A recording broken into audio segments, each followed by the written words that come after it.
My name is Jacquelyn Lockhart. My son is Lamonte Lockhart. He was murdered in Mount Dora, Florida, May 15th of 2020. He was 22 years old.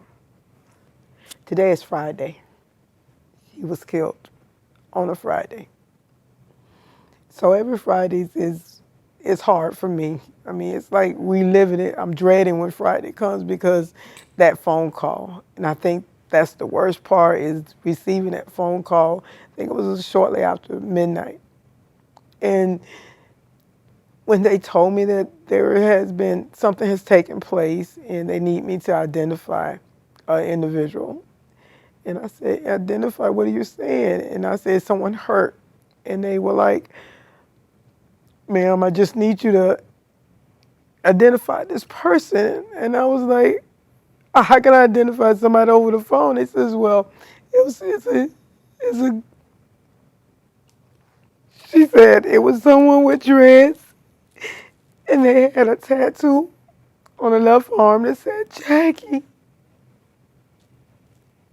And both my sons have tattoos and both my sons have dreads. So I started screaming and I was like, tell me what's happening. Is he okay? And they said, ma'am, please, we need you to identify him. And I said, not until you tell me what's going on. And that's when they told me that the person that they need identified was gone. I just lost it. It was like, so is my baby. So Fridays are horrible for me because hearing that phone call of someone telling you you've lost your child and it looks like he was murdered. To describe, which I call him my baby, everybody knows I say my baby. To describe him, he was playful. He likes to make jokes all the time. He loves to cook and eat, of course. He was a family type of person that likes to be around his family. One thing that I didn't know until he was murdered, after he was murdered, was his music talents. He wrote and produced music.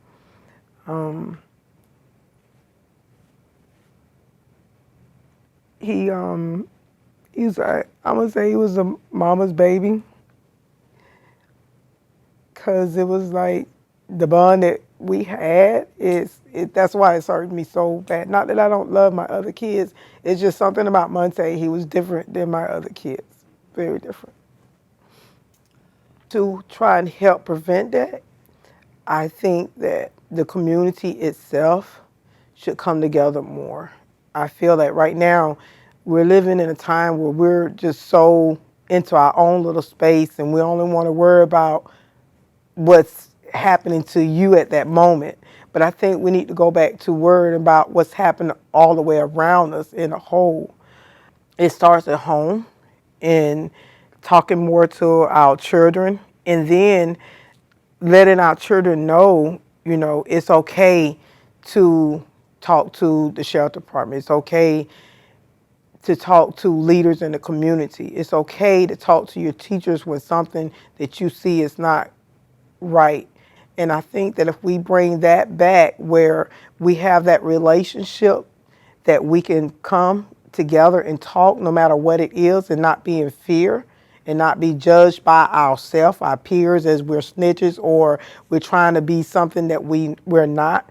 No, we're trying to be citizens that care about our children, our generation. Like me, I have grandkids coming up and I still have my other kids out there.